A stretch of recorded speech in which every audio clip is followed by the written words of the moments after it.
there, you're tuning into Bizline on VTV International.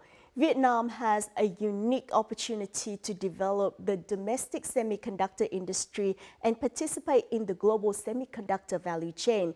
And in fact, this statement has been well reflected through the government's report presented by Prime Minister Pham Minh Chinh at the 6th session of the 15th National Assembly on the 23rd of October this year.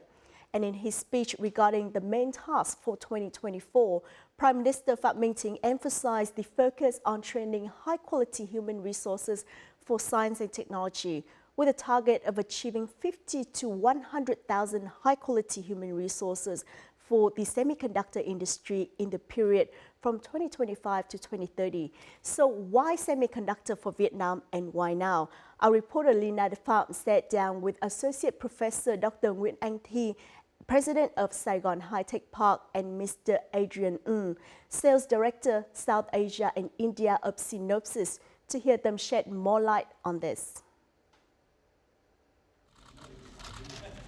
The chip industry was a focus of US President Joe Biden's trip to Vietnam in September, when his office said US companies Amkor and Marvell will expand in the country. Days later, Vietnam's Prime Minister Phạm Minh Chinh toured the US facilities of NVIDIA and Synopsys, seeking further investment. The string of recent announcements has lent momentum both to global chip makers, which are diversifying supply chains due to geopolitics, and to Vietnam, which aims to attract the companies after years of continuous attempts. According to Nikkei Asia in October, South Korea's Hana Micron will invest $1 billion in Vietnam chip production. The producer has a factory in Bắc Ninh, where its job postings seek staff for information technology, sourcing, and production planning, as well as line workers. Amkor of the US debuted a $1.6 billion chip factory in Vietnam for packaging and testing just over a week after Hana Micron's investment announcement. Amkor will use its most advanced technology and focus on memory, design, and electrical testing services for automotive, communications, and advanced computing clients in Vietnam. Marvell Technology, a leader in data infrastructure semiconductor solutions, in May announced its plans to establish a world-class design center in Ho Chi Minh City, making it one of the 4 world standard R&D center, along with those in the US, India, and Israel. At the 6th session of the 15th National Assembly in October, Prime Minister Phạm Minh Chinh emphasized the need to focus on the semiconductor processing and manufacturing industry. Chú trọng đào tạo nhân lực chất lượng cao cho những ngành lĩnh vực mới nổi, trong đó tập trung đào tạo 50 đến 100.000 nhân lực chất lượng cao cho ngành sản xuất chip bán dẫn trong giai đoạn từ năm 2025 đến năm 2030.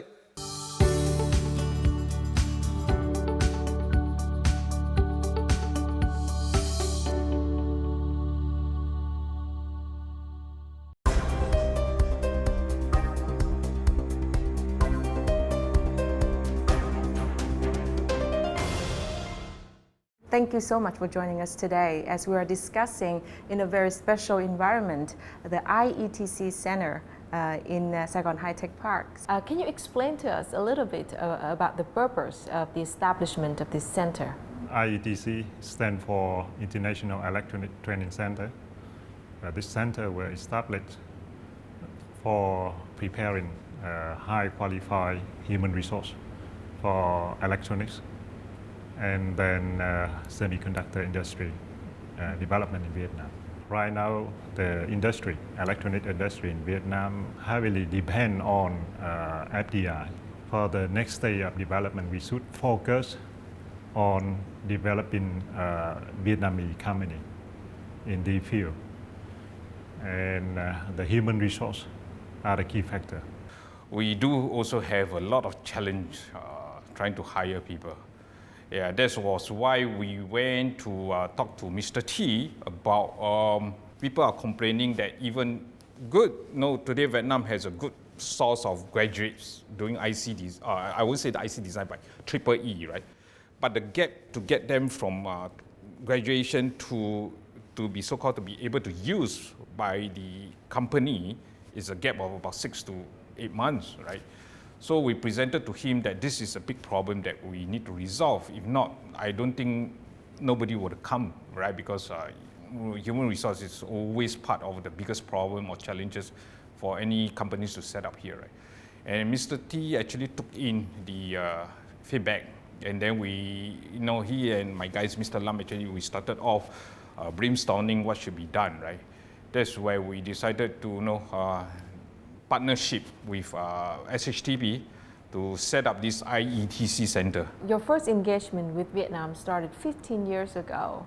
So over the period of 15 years, what changes have you seen in the ecosystem? Synopsys started investing or looking into Vietnam about 15 years ago. Can you imagine back then there's only maybe 5 foreign companies that's actually doing IC design here, and the pool of engineers here are very small. But you looking at it, fast forward 10 years till now, right? There is already 50, like what Mr. T have mentioned earlier, 50 IC design companies in Vietnam itself, or in Ho Chi Minh, Da Nang, and in Hanoi itself, right? So we have companies from Japan who started off the whole so-called design activities here, Renaissance, and then we have companies from US. You look at it, Marvell is here, Ampere is here, even Intel is here, right? Then the third wave, I always say, the third wave that came in was actually the Taiwanese company. Realtek is here, and then Faraday, recently GUC also joined the bandwagon to start up over here, right? And follow that was actually the Korean company. Samsung started operation here in Ho Chi Minh, and then we have Co-Asia in Hanoi, right? And after that was also Singapore companies, Bridgetech that comes in, and also Nation Z from Singapore that actually started operation here, right?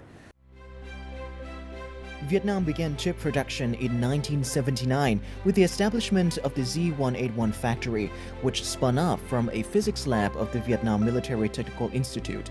The factory was responsible for producing 2 product lines, including chip components and semiconductor manufacturing equipment. Vietnam started drawing the attention of many chip manufacturing corporations in 2008.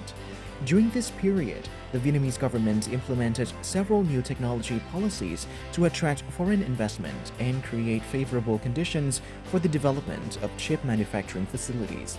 To date, Vietnam's semiconductor industry has attracted many investment opportunities. Specifically, over 40 foreign enterprises are investing in designing, assembling, and testing integrated circuits. At the world level, the current semiconductor market is dominated by a small group of companies, mostly from the United States at 47%, followed by South Korea at 20%, Japan at 10%, and Taiwan, China at 7%. Based on the development history of the semiconductor industry in East Asia, all successful countries determined the importance of the industry to the economy and national security, thereby implementing special development strategies. So while the Vietnam semiconductor industry has developed for over 40 years, but we are still at the very beginning stage of development, what is your comment on this? After 40 years of development, we go quite slow. We couldn't develop electronic and semiconductor industry separately because the two connected closely.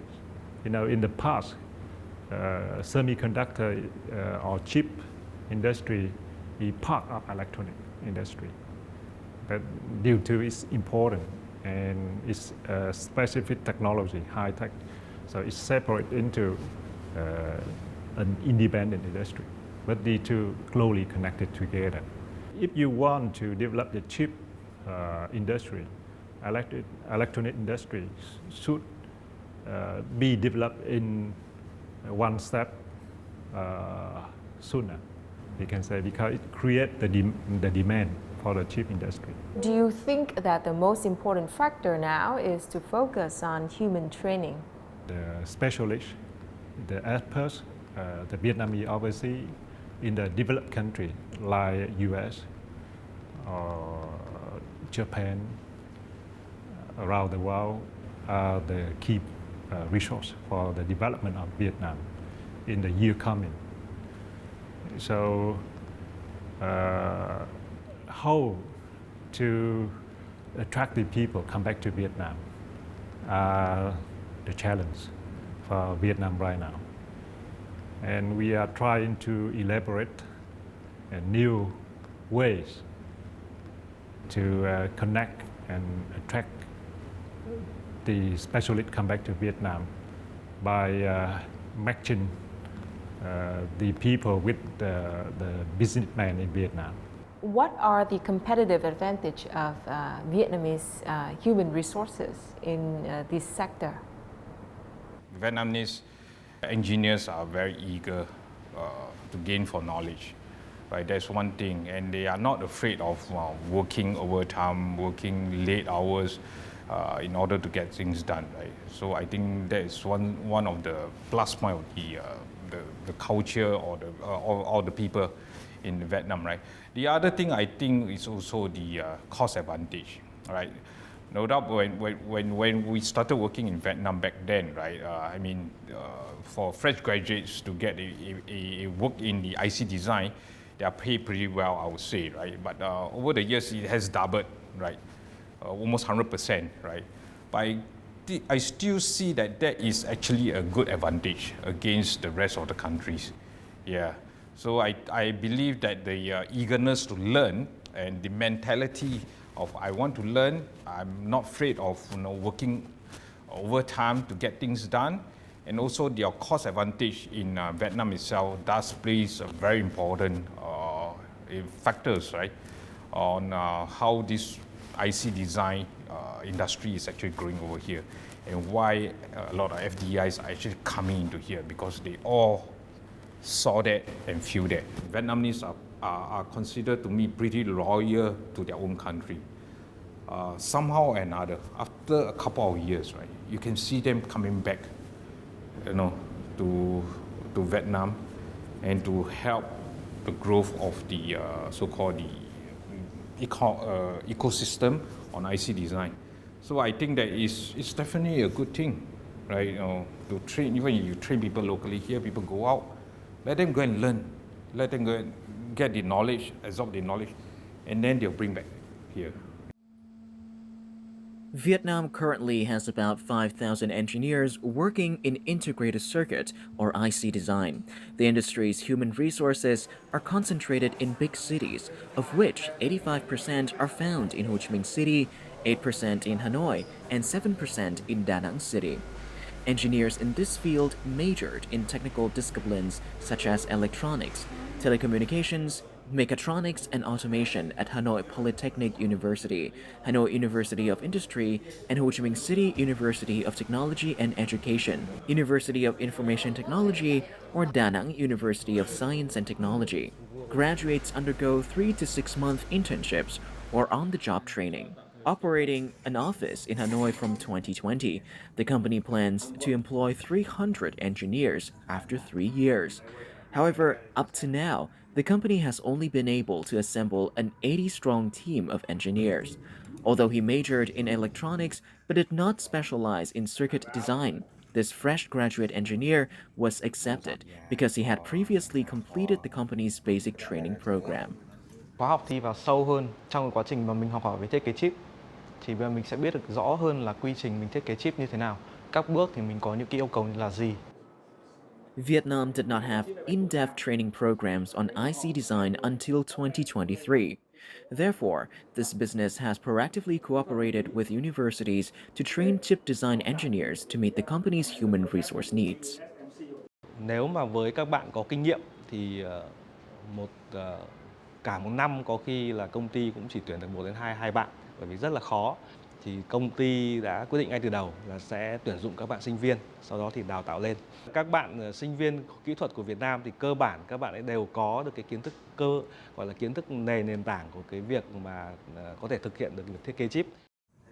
In addition, this sector is recognized for its strong emphasis on work experience due to the job's complexity and the risk of heavy losses if production errors occur.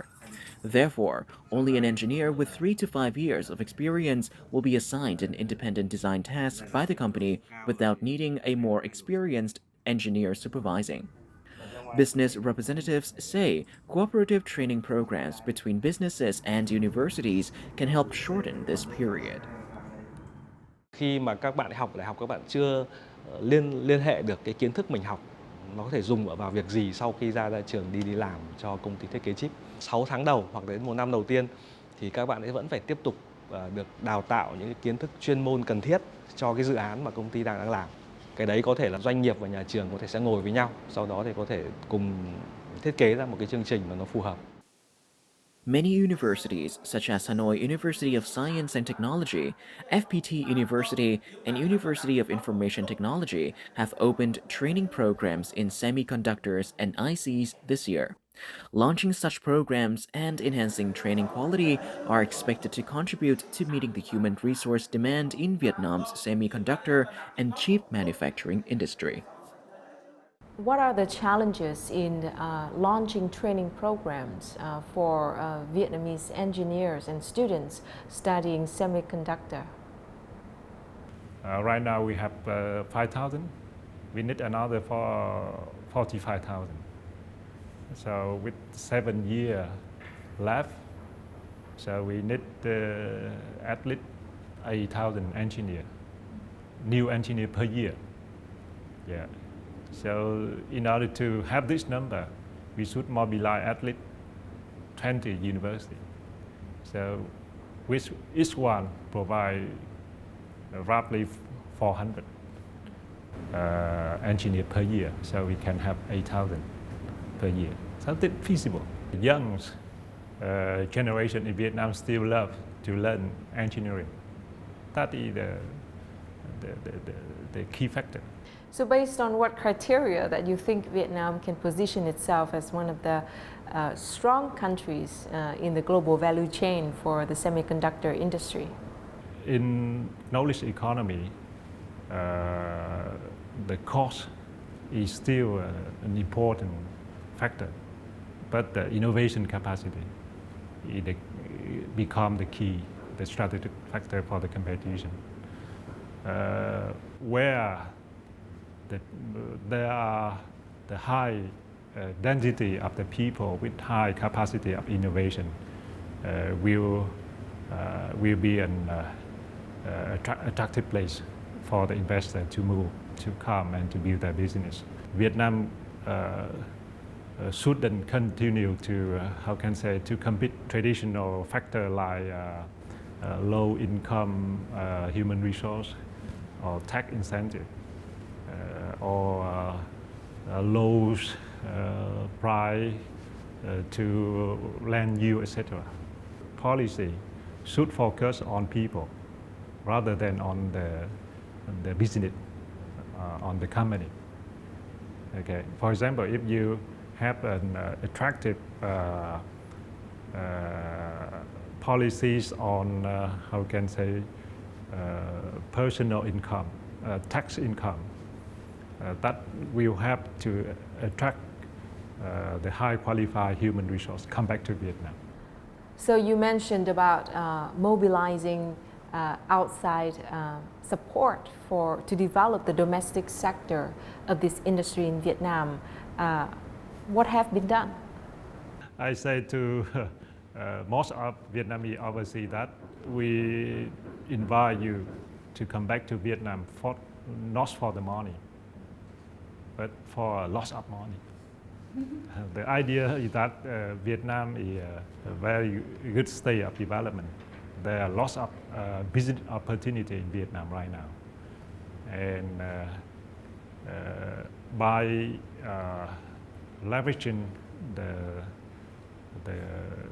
technological capability the knowledge of Vietnamese overseas, we could build lots of business in Vietnam. So what is important next for Vietnam is really to be able to innovate, right? Today, every country is talking about, I want to do things myself, right? Innovation becomes very important. So what is lacking right now today, if you look at it, like we mentioned, 50 companies, maybe out of 50, 95, 98% are all FDI companies. So what is really lacking is a local, made in Vietnam companies, right? But then having said that, like I say, right, doing IC chip design and to get to the process of tipping out chip, right, the cost is scary. It's not cheap at all, right? So the government has to step in, right, to give incentive, either to give incentive to organization like SHTP to start up incubation center, and also find ways to give incentive for those, be it the people locally who is working in FDI today, to be able to take the risk to jump up from their comfort zone, right? To say, I want to do something, to innovate something that is made in Vietnam. Well, it has been a very engaging and insightful discussion. Thank you very much, gentlemen, for joining us today, and I hope to see you next time. Thank you. Yeah. See you. This company is referred to by semiconductor engineers as the cradle of semiconductor workforce training in Vietnam. The reason is that nearly 20 years ago, it was one of the first foreign semiconductor companies to operate in Vietnam. Over those years, many Vietnamese talents trained here have spread out to work for numerous multinational companies. The top leader of this Japanese company offered me the opportunity to visit the extensive hardware and software engineering offices of the company located in Tân Thuận Export Processing Zone in Ho Chi Minh City. So, Mr. Sakamoto, can you share with me how did the journey of Renaissance start in Vietnam? So in 2004, we established a R&D office in Vietnam, and so next year is the 20th year, so it's a long history in Vietnam for IC chip design. What do you think of the capabilities of Vietnamese engineers in IC design? Our company headquarters, so thinks to hire the more engineers in Vietnam. Vietnamese members are very diligent and they are very flexible for the IT and the semiconductor. So in that sense, that we judged to establish the office here. And nowadays, currently the engineers are over 1,000. So is it difficult to hire Vietnamese engineers to work for your company? In universities, so semiconductor chip design are very few area to learn. But so currently that Vietnam is other semiconductor company, and also we give some lectures to the university students to learn the semiconductor chip design. Currently, Renaissance Vietnam is developing and designing both the hardware and software of cutting-edge semiconductors for a variety of automotive applications, automatic industrial lines, IoT devices. The company announced its latest deployment of AI-driven verification for car chips. This product was developed by Vietnamese engineers.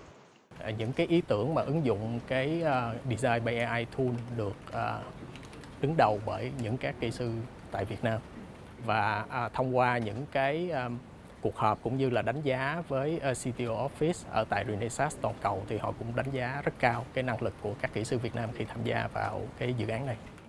With the launching of the center in Vietnam, Marvell Vietnam will be one of the 4 world standard R&D centers, along with those in the US, India, and Israel.